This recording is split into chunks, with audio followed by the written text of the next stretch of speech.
Welcome back, everyone, to Judging Nerd Culture. I'm Jess. And I'm Ollie. And we are going to talk about Midnight Mass.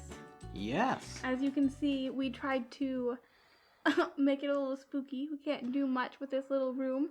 So we tried these lights. They might be washing us out. Who knows? And I don't care. It mostly just looks like we're tomato souped up. Pumpkins. Pumpkins. A pumpkin. There's another pumpkin up there with a two-headed teddy bear that one of my greatest friends has given me. A couple bats. It's hard to see, but they're there, I promise. Tiny hand. And a tiny hand. So yes, we're going to be talking about Midnight Mass. I know it came out a little while ago. People had mixed feelings about it. Some people really didn't like it. Some people actually really liked it. There were a lot of, people asking for a second season or like a lot of, loose ends and everything. But I really enjoyed it. We'll get into it in a second. First, here are some things that Ollie has learned this week. Yes, things that you told me just a few minutes ago. Because for some reason it's still my segment, but we can both do this. We can share it. So, upcoming movie release in November 26th, you said? 24th, I think. November 24th. Somewhere around there. Yeah, mid-November. Sometime in Thanksgiving when it's time to chompa. It's time to chompa. Because Welcome to Raccoon City is going to be coming out, the new Resident Evil live-action movie, right? Yes. I'm pretty excited about it. When I was in middle school, I was a real big fan of the OG Resident Evil live-action. Milla Jovovich, the very first one, the very first Resident Evil movie, classic red dress, the laser hallway scene, all of it. I loved it. Then they got to movie 3, and I really just hated everything. So this movie seems to, go back to the roots a little bit. I'll be honest, I don't know much about the video games. So I can't, really compare them too well, but I do know that this one does look more in the style of Resident Evil, because it has the monsters, and it has, it has, like, Jill Valentine in it, it has Ada in it, it has Wesker, it has Leon, it has, like, everybody. Mm-hmm. So. Yeah, and, like, that's the thing that the original series of movies, at least, never, like, it really lacked.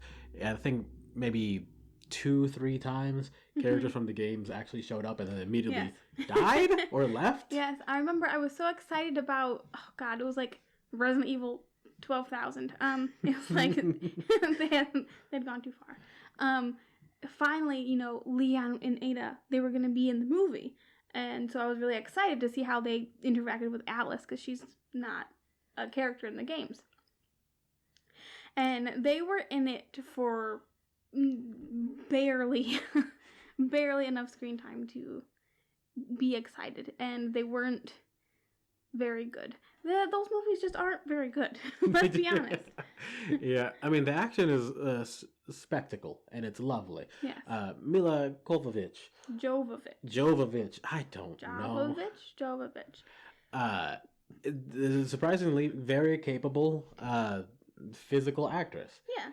And I only mean surprisingly because she's not a great actress. She's not bad. I just think, she married the director, and then they just kept making movies, and maybe they were having fun with it, It was a bonding experience, but for everybody else who had to watch the movies, not great. Not great. I have seen her in other movies, I think, and she is not bad. You're right, but cheapers. But that's not the only news. All of you music lovers out there, in January, Aurora, one of our favorite artists, is going to be dropping another album, The Gods We Need to Touch. That's not the title, apparently. The Gods We Need to Touch. Oh. That's a really good title. title to an album.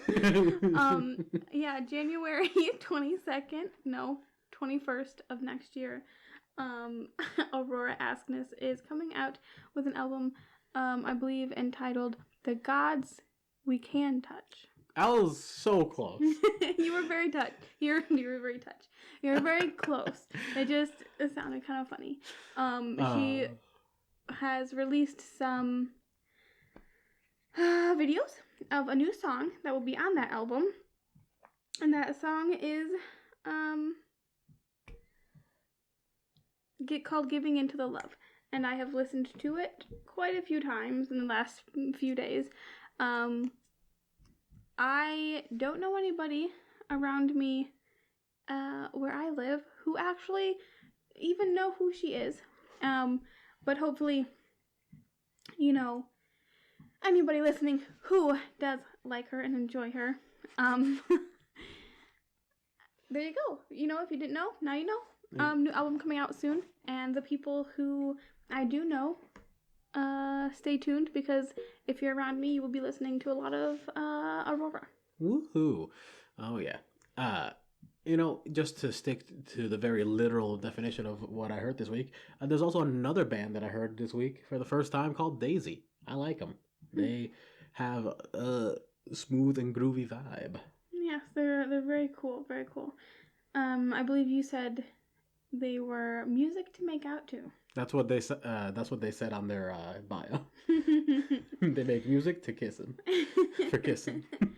Well, it's got that, like, you know, when you're kissing, you're focused on the kissing, and like everything else is kind of a hazy, a blur, and it's you know, you still hear like the nice soothing rhythm, and it's cool. Yeah, it's laid back, and it's nice. Yeah, so check out Daisy. One more band, I guess. Yeah, let's hit them. Everybody should also check out Black Pumas. They are pretty dope. They got a very jazzy, groovy feel to them. Just feeling the groove and the jazziness. Some people may have heard their song Colors. I believe the first chorus or first part of it is pretty familiar to a lot of people. But yeah, look up Black Pumas, Daisy, and look out for Aurora's new album in January. Hell yeah. So that's enough about the stuff we heard this week. So let's talk about something we watched. Yes. Midnight Mass. What can we say about Midnight Mass? Well, I can tell you what it's all about.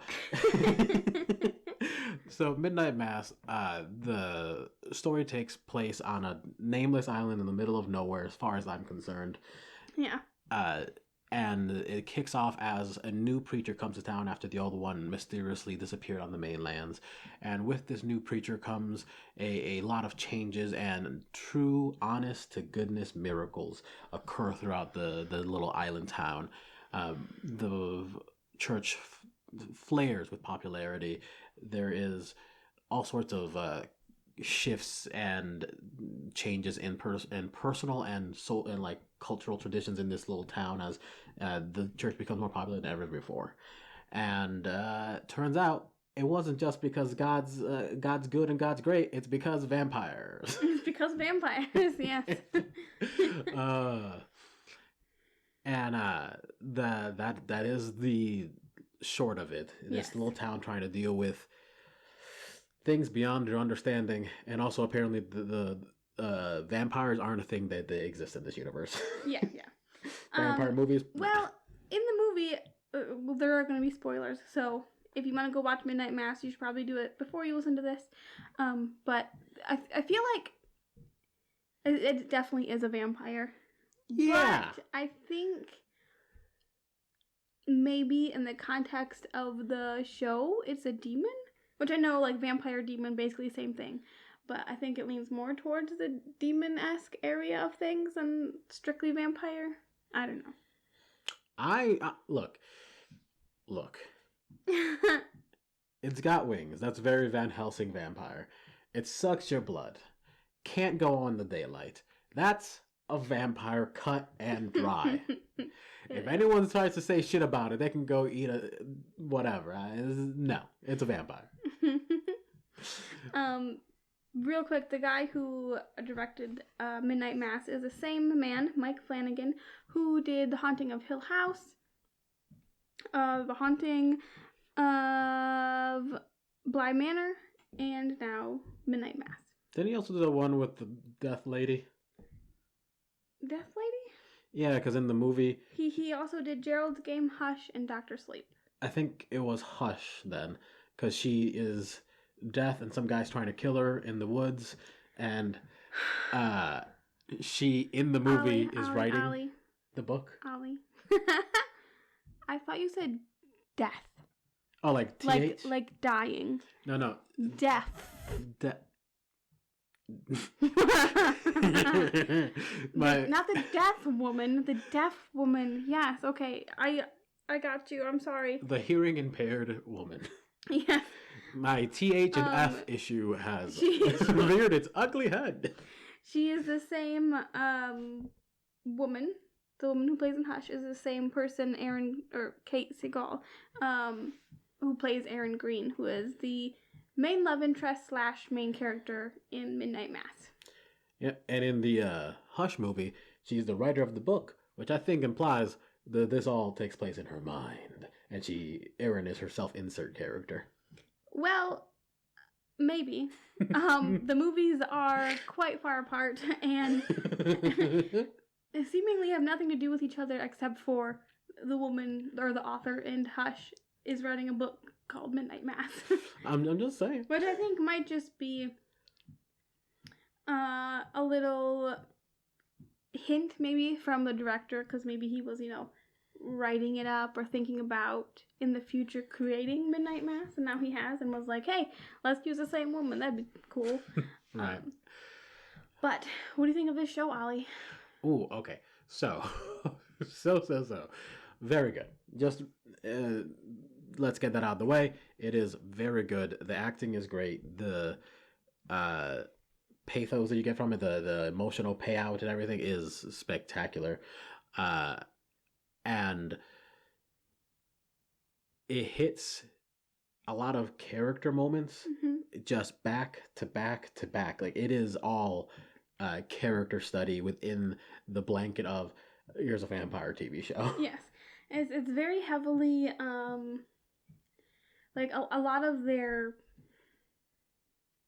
plot, I guess, or the obviously, it's about the church. It's about Midnight Mass, about the new father that has come to preach to them.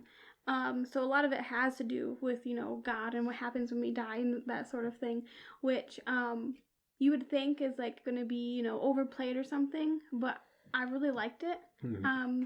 There's a scene where the two main characters, Erin Green and Riley Flynn, played by Kate Siegel and Zach Gilford. They're great actors. They seem to have a really good chemistry together. But they talk about death, because she just had, a horrific experience, and he, in his past, he unfortunately, accidentally killed a young girl by driving drunk. So they, they're both talking about this, and they're both having kind of a moment. And they ask each other, what happens to you when you die? Like, you specifically, what do you think happens to you when you die? And they tell each other, and it's actually really beautiful. And even though, the character Riley Flynn is definitely not part of the church, what he has to say about death is really beautiful. And at first I thought it sounded kind of sad, because it was just kind of like, oh, you when you die, and he says it much more much better than I do, but when he says, when you die, you see all of your memories flash before your eyes, all your happiest ones and everything, and then you just stop, and you just are a part of the universe again, or whatever. And it sounded kind of sad, because after you die, there's just nothing. That's kind of, sad and depressing. But actually, it sounds really nice. Yeah.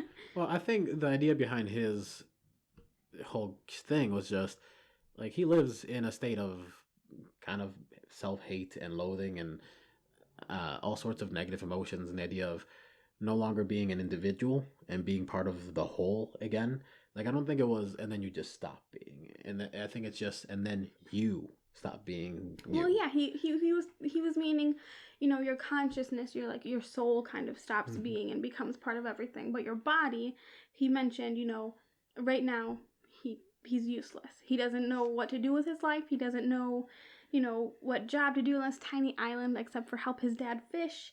He, is living with his parents still, and he's like probably like in his 30s now, and he just, he's feeling really down on himself. He's feeling like he's going nowhere. And he's like, well, I think when I die, at least I will be useful, because I will be feeding, the bacteria that lives on me and inside me and around me, and the animals and the earth and everything. And I thought that was really beautiful. Yeah. Even though he was very sad and depressed when he said it. Well, I think part of it was that despite everything, he never was, like, there was never any, like, suicidal tendencies. That was never, like, a part of the show, which is good, because when death is shown as, like, a positive release in terms of suicidal tendencies, that is dangerous territory, guys. Yeah. But this wasn't that. It was just, he wasn't looking to kill himself. He wasn't looking to whatever. No, he was just not scared of dying. Not really. I also think it was like, it seemed like the character thought that dying eventually, like, he was going to live his days out and try his best, but he sort of knew that no matter what, the most, like, the greatest thing he was going to do for the world was just eventually die, which is super depressing. It's super depressing, but I don't know, the way he said it was really beautiful. And at the end, when Erin, when she is describing her death, her what she believes, what she's, her epiphany that she's had, is also very beautiful, and like similar to what he was saying about how, we are a part of everything. We are the cosmos, and the cosmos is us, and then when we die, we just go back to it. And like, maybe I am just the cosmos, the universe, dreaming of being alive. Mm-hmm. And that was pretty cool. Oh, that's lovely. Another pretty incredible scene for me was just because you're talking about one of the best scenes in the movie, so I want to talk about one of my favorite scenes in the movie, yeah.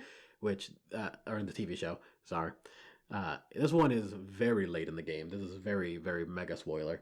But at the end, when the whole town is sort of looming towards the church at the end, and the background is just flames as the town burns down, and there's these people just hurting together, lost, and it's a very tense and interesting scene. Mm-hmm.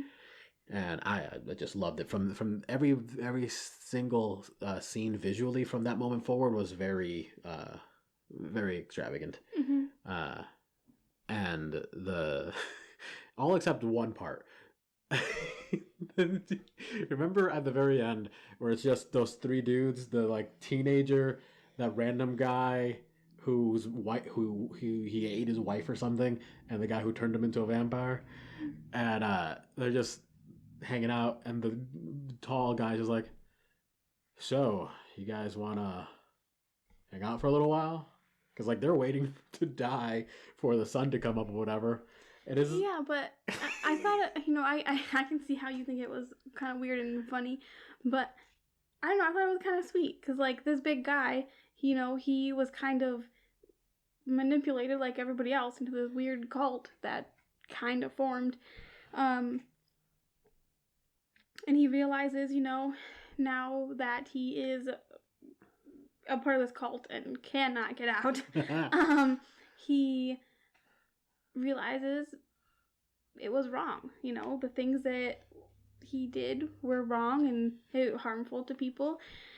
And so he looks this kid in the eye, this, 17-year-old kid, and, this kid is, like, crying. He's like, I really think I did some bad things tonight.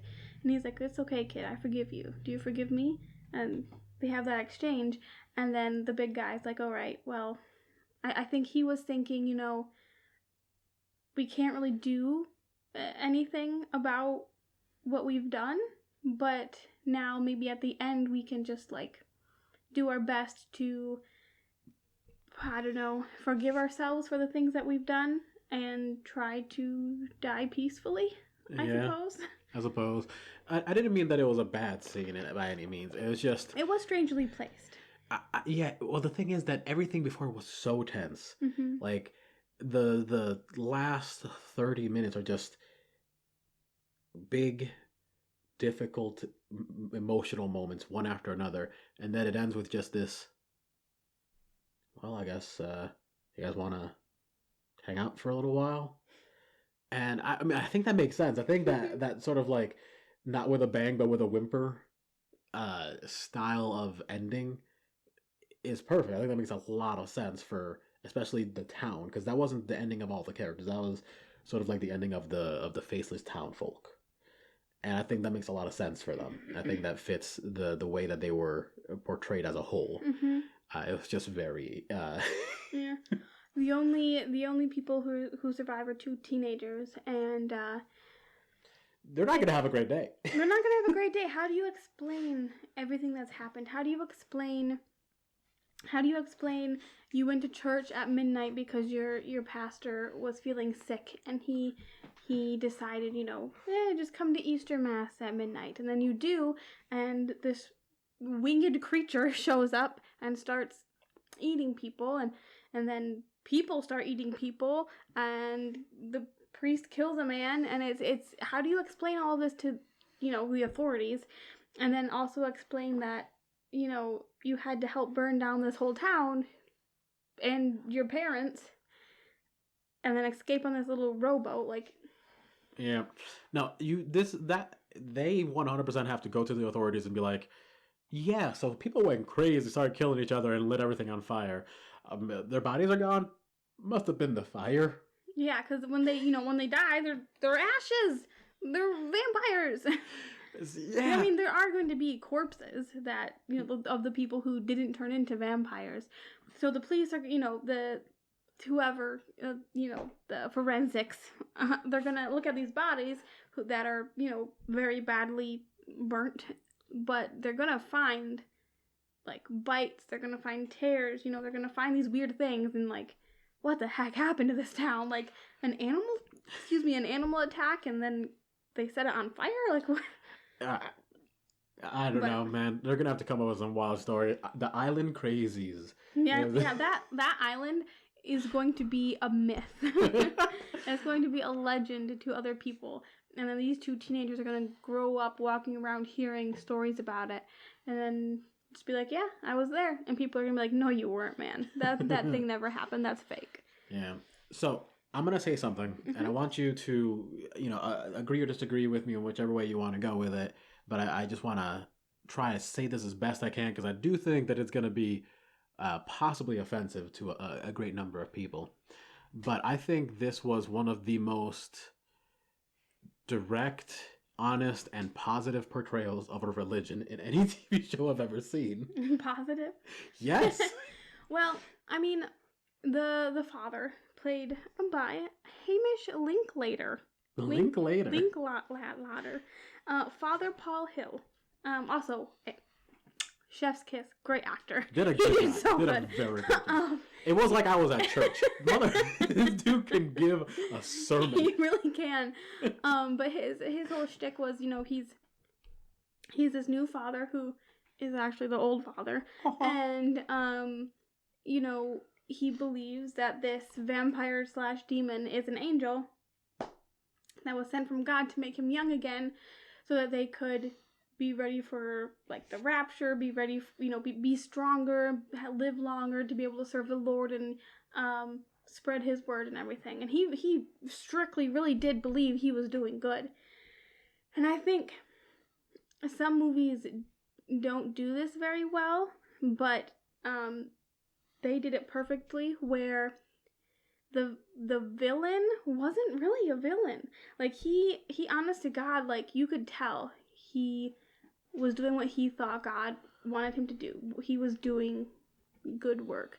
And then at the end, he realizes, man, like, it does not go how I wanted to. Like, maybe what I was trying to do was good, but it didn't go the way that it should have. People didn't receive the message I wanted them to. And now they're killing everybody. And this crazy lady who was kind of in love with me is burning down the whole town and murdering people and being crazy. And he basically leaves the church in like the last, 10 minutes of the show. He takes out his little, Collar.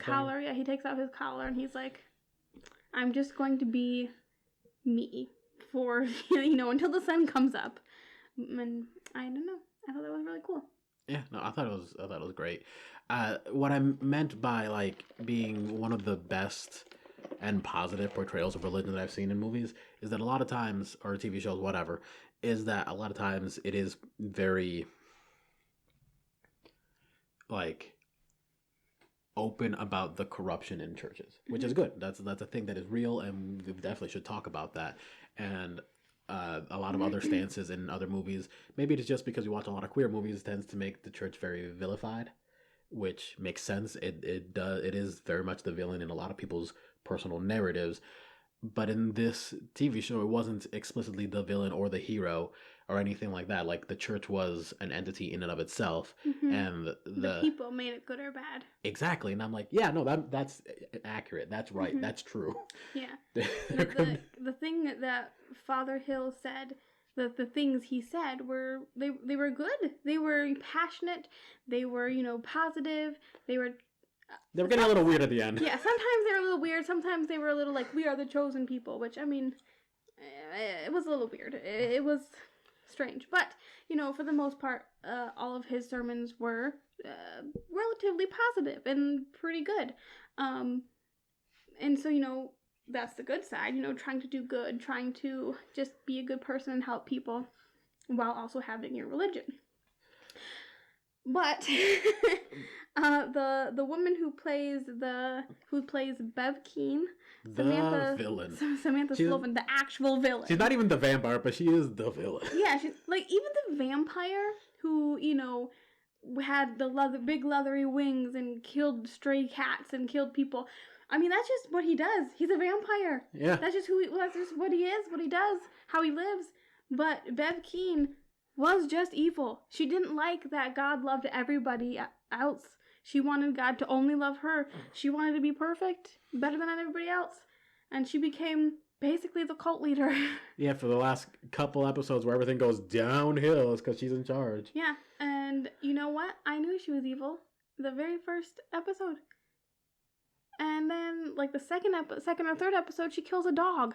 So, like, yeah, of course she's evil. Nobody with a good, pure heart kills a dog. She's not even a vampire yet. She just does it. Yeah, she doesn't like the dog.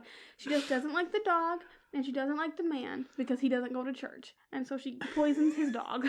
What a shorthand for this is a bad person, then. All right, let's just have her kill a dog. They're going to immediately be like, this is a bad person. She was so bad. And one of my favorite characters, Sheriff Hassan, played by Rahul Kohli. I hope I said that right. Yeah. I don't know, but I'm in love. Otherwise known as the hot one in iZombie. He's a hot one in Midnight Mass as well. Honestly, Father Hill is kind of hot too. But so is Riley. There's a lot of hot people in this movie or show, so go ahead and watch it. But yeah, Sheriff Hassan is the sheriff. He's not the only person of color on the island, but he is one of like 3. Yeah, there's not very many. And he's also not with the church. He is Muslim, him and his son, and oh boy, that's rough. Not the fact that they are, not part of the church, but the fact that after a while, his son, living on this tiny, tight-knit community island, everybody's, like, oh, well, you don't understand our ways because, you're Muslim, or, what are you going to do when, if there's a storm, the shelter's at the church, what are you going to do, take the ferry back to the temple on the mainland? Like, they're very passive-aggressive mean, especially Bev Keane. I can't stand her. But he is my favorite character, I think. Well, one of my favorite characters. because he seems real, I think, and he is just trying to be a good father and protect his kid from both the racism and also the vampires. And also But yeah, he's a great actor and a great character in this show. real hottie too. Also, just like with they're Catholic, right? In the Midnight Mass, I believe so. That's their brand. I believe so. Right. He's because Father Hill has the whole get up, and they do sacrament and communion and whatnot. and everything. Which I know there are plenty of other. Yeah, but it was very Catholic. Yeah. They had altar boys.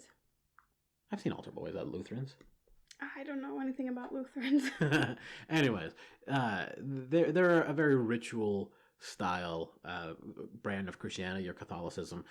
So like that's sort of the direction it's going in. And we talked about how it actually was surprisingly positive representation of them in that it wasn't a negative thing that it exists. It was just like the father wasn't a bad person. He just was blinded by sort of confirmation bias, like being the person he is, no matter what he sees is going to be tinted by God in that way. So, there's this thing, I'm alive again, I'm young again, this monster did whatever. Well, I don't believe in that, but I do believe in this. That's what it is. And that's where things got a little nasty. But even then, it was still very positive. It still was a good intention. There was still a dramatically positive energy behind it all.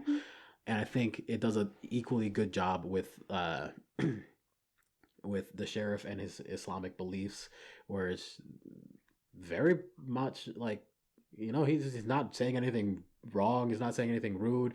He's not like, they're not saying that this religion is any more obsessive or aggressive or anything than any of the other ones, which is not the take that it often gets in most other media. It's usually very much centered around, especially in like American media, like personal liberties that are taken away because of whatever, which is whatever. It's a weird one, but none of that is present in this. In this one, it's purely a method of communion with God, just as the church is for the rest of the town.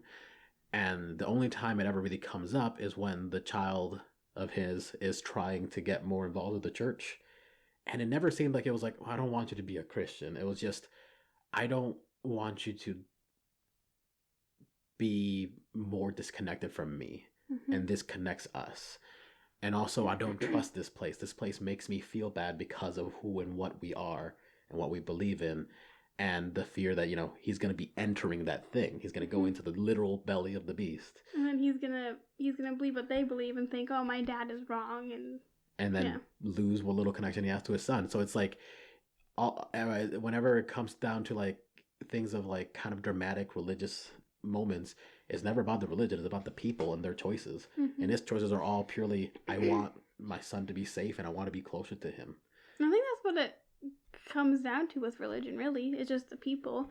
Like, I don't think, I mean, there might be somewhere out there, but I don't think there really is one religion that is just inherently bad or evil. Scientology. There are some. Scientology. Not and great. I'm sure there are some, what's the word? I can't remember the word. But there are some,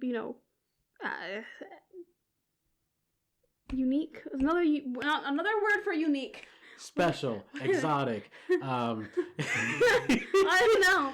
Exotic. Some exotic religions that sounds that maybe do harm people for some reason. But I don't think the majority of religions are inherently evil.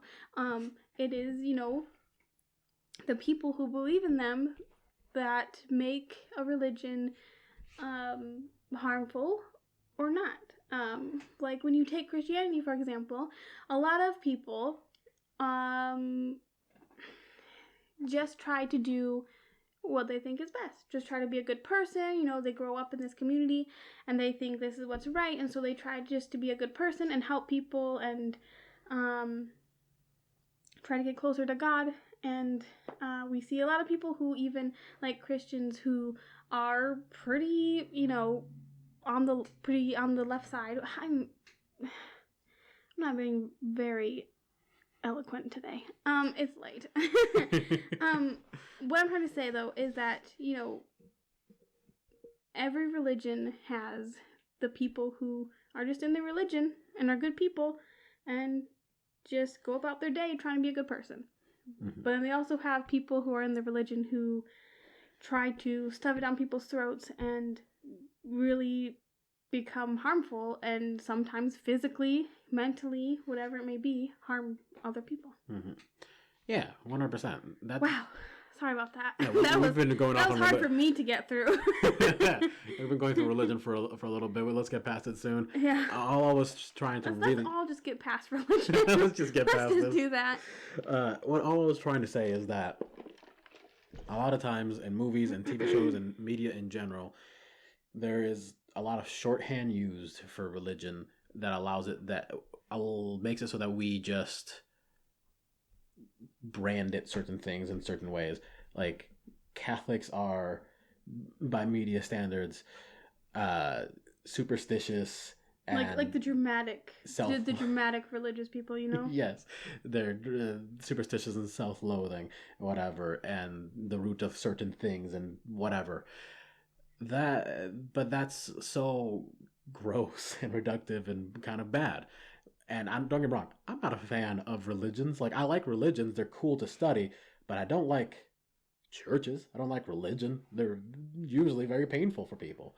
But I do think that depicting it in the way that we did it with Midnight Mass, where it's very individualistic, I think is just the best way to do it. I think that they just showed religion better. Real. Yeah, it was great. Everybody experiences their religion or their path differently. Mm-hmm. So, moving past that. Yes. That's not a real hand, Ollie. That's not a real hand. Moving past that. The only critique that I have about this movie at all, is no one saw any problems with big monster thing eating people, at all. I understand there's religion and other stuff with clouding judgment, but come on, guys. You've never been in a cult before, Ollie. I mean, neither have I, but when you're in a cult, like they were told this was okay. They were told something special was going to happen. They had seen what they had thought were miracles happen. So, when they see this thing and their father says, oh, that's an angel. In the Bible it says, people were scared of angels. Do not be afraid. They are so divine or whatever that humans can't comprehend or whatever. So they were just okay, well, this angel is terrifying, but maybe it's supposed to be. They clearly have not paid attention to their books, because that angel's either too pretty or too ugly to be an angel. Or not ugly enough. I mean, they're some horrific angels. But I have a question for you. What? Who do you think... Well, one, who's your favorite character? Is it Sheriff? I want to say Sheriff just because I have the hots for him. But I really like Riley. The main character. Riley was great. I really freaking like Riley. Riley does the most, conviction-filled final moments in this movie. Mm-hmm. Where it's just oh. And the moments he has with, every character is pretty powerful. Mm-hmm. He has his therapy, AA sessions with Father Hill, and they are very good. Mm-hmm. And I like these scenes because Father Hill doesn't come out and just say, Riley, you're wrong that you don't believe in God. You should really, believe in God more. It will help you get better. He generally just tries to talk to him and be like, okay, well, why do you believe this? Why do you think this? Okay, well, this is what I believe and this is why I believe it. And here's a thing from the Bible about why I believe it. And I think that's pretty a pretty good scene pretty good scenes because it shows Father Hill is just trying to show Riley that like there is hope out there and like he can get better. If he wants to join the church, then like that's preferred because that's what Father Hill wants, but he really just wants him to get better. Mm-hmm. There's also this thing that I was hearing about recently where there are, when referring to anything like alcohol abuse, drug abuse, suicidal ideation, anything like that, there are two types of audience. People who experience this thing, people who are the person being depicted, and people who are not. And those are the two audiences, period. And media affects those two people differently. For some, for example, a character in, I think it was like 13 Reasons Why season like 2 or something. Don't even get me started on that stupid show. There's a lot wrong with that. There's a lot wrong with that show. But there's a character in, I think maybe the second or third season, I don't know how many seasons there are, and there should be none. It's a god-awful show that glorifies suicide. Mm-hmm. Her thing is that she believed that killing herself was showing weakness, and that instead she self-harm to defend from that, to show that she's strong enough not to die or whatever else. And that is bad, harmful ideology that's dangerous, and depicting it in and of itself, that whole show is dangerous and bad and should be taken off. Yes, very sketchy area. But the fact that her character's narrative did not end up in a place that glorified that, it ended in her realizing maybe that isn't great, but still a part of me. It's still something that she believes in because it's just kind of ingrained. And characters like her, while, you know, people like us are like, okay, that's bad, and we all acknowledge that, right? Isn't that okay?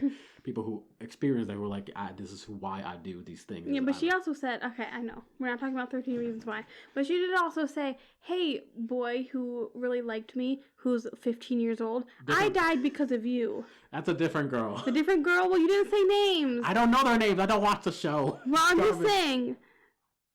Bad, stupid, and you don't blame other people for your suicide. That's not okay. Not okay. But no, there's a very different girl, not her. Okay, because that really bothered me when we watched that. I watched one season, and the last tape was his tape, and it was like, hey, I care about you, but guess what? You didn't ask me about my life enough. You didn't talk to me enough. And now I'm dead, and it's your fault, because you were, you know, you... Yeah, we're not talking about that. Anger! We're not talking about that show because there's too much to say. We're definitely not talking about the fact that there was an uptick in suicide after that show. But what I am trying to say is that that character, while she is problematic in a number of ways in her depictions, and while it can be dangerous to some extent, the audience who experience that can... It is a more positive life for some of them. And I think this is a similar situation where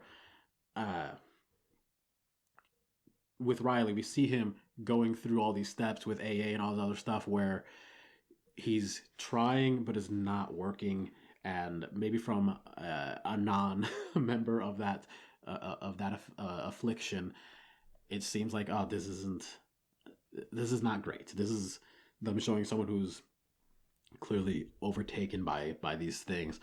But I can also see how all of these scenes with him, because he never gets better.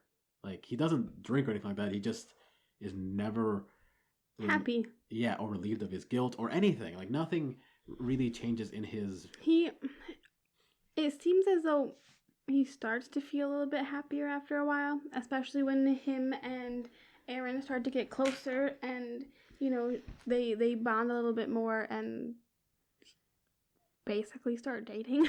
Yeah. They never talk about the dating. That's like right before everything bad happens. Mm-hmm. And that makes sense in terms of like where that character resolution was going to go in just the, because he wasn't like, even with his relationship, it wasn't like relieving himself of guilt. He was just learning to appreciate his other relationships, regardless of how he felt about himself. And that's something that's interesting. I don't know. I really like that. I like that it wasn't that he ever got better. He wasn't healed. He just learn to accept where he was and try to move forward with other relationships, and that was very interesting. All of this came up because I asked like who your favorite character was. Yes, I'm so sorry. That's But alright. Riley is my favorite character. The hottest character is Sheriff. That's true. Yes, it is Sheriff. And if anybody disagrees, then you're wrong. But Riley is my favorite character. Good choice. Besides the dog. Mine actually is the sheriff. I really like the sheriff. Oh yeah, no, he's great. They're both great. The only reason I pick the sheriff personally is just because, good God, he really has to deal with this town. Yeah. Yeah. Other thing, saddest character in the whole show is the other guy who goes to AA for a little while. Oh yes. Oh golly, what is his name? Boy, oh boy. Yeah, he is the man who is the best friend and owner of the dog who was murdered. He is like the town outcast, basically, the town drunk. He has a real a real hard time. His name is Joe Colley. Mm-hmm. Joe Colley, played by Robert Longstreet. I love these names. It's very good. His story from start to finish is just full of so much sorrow and oh gosh. And this is the reason that I was saying with this show. It is from start to finish, even with all of the vampire nonsense, a character study, scene by scene, every episode of just amazing characters. I loved it. You could write a 12-page essay on the first episode. One on each character, and just keep going through. I talked about this with you earlier today. I was mentioning that in my mind, I always kind of break down pretty much anything into like 3 pillars of what they're made out of. One of which for me is characters, and specifically with narratives or whatnot. Characters, plot, and mechanics. Mechanics being in a video game, maybe the actual way it's played, or just graphics, anything physical actually created in that way. With movies, it's the cinematography, it's the writing, it's the acting, whatever. This movie does a great job with all 3. The characters, phenomenal. Without a doubt, their strongest leg. The plot, pretty damn good. Where there's some like, well, okay, why? Sure. But every show has that. It's normal. And mechanically, like technically, it's very good. Like I was mentioning, I still have that scene of like the horde of people walking in the night with the fire of the town behind them. Like it just looks good. Yeah. It's a very well curated show. I keep saying movie. It's a show. It feels like a movie. A 7-episode show miniseries. It feels like a 7-hour movie. It's so good. Yeah. I know some people were like, oh, season 2, anybody? And I don't, there's no way that this show can have a season 2. And I think that's good. I like where it ended. And I think if there was a season 2, it would ruin everything. Truly, I do not want a season 2 of this show. It is not Sense8 where I want infinite seasons. Oh God, and Sense8. You could also write a 12-page essay on every character. You know that, Ollie. I do. I wrote a 14-page essay on one episode. No, on like half an episode. I'm mostly the intro of an episode. Oh man. All right, so I think it's a 10 out of 10 to me. I think everyone should go watch it. Even if you're not like a super big fan of horror movies, because it's not really that scary. There's some gore, I guess. There's blood. There's blood in the few final episodes, but it's not gruesome. So I think everyone should give it a try at least. Even if you think, it's gonna offend me because you're religious or whatever. I think you should watch it because it's good. It's good content. Yep. And it's always good to see things from other people's point of view. All right, well, that's, I think, all we could possibly say. Yes. Except for I also, because since it got a little deep, got a little dark there. I also want to add that if you are, feeling a certain way, or if you're feeling like, you don't want to be here, if you're feeling a little bit like Riley Flynn, you have people, even if you don't know it, that will talk to you. And if you can't find anybody around you who will talk to you, you can call the Suicide Prevention Hotline at 1-800-273-8255. That is the National Suicide Prevention Hotline. Or you can go online to suicidepreventionlifeline.org. Yeah. And I didn't realize that Midnight Mass would go in this route. This route, so but I wanted to add that there just because I think it's important. Yeah, we did get a little too much into that. That's my bad. I brought up not a good show. Not a good show. The show we shall not say. One of these days we should do a worst of. Worst of, and it's just gonna be that show. But now enough of that. This was a great show. You guys should all watch it, and we will talk to you another day. Yes. Goodbye. I love you.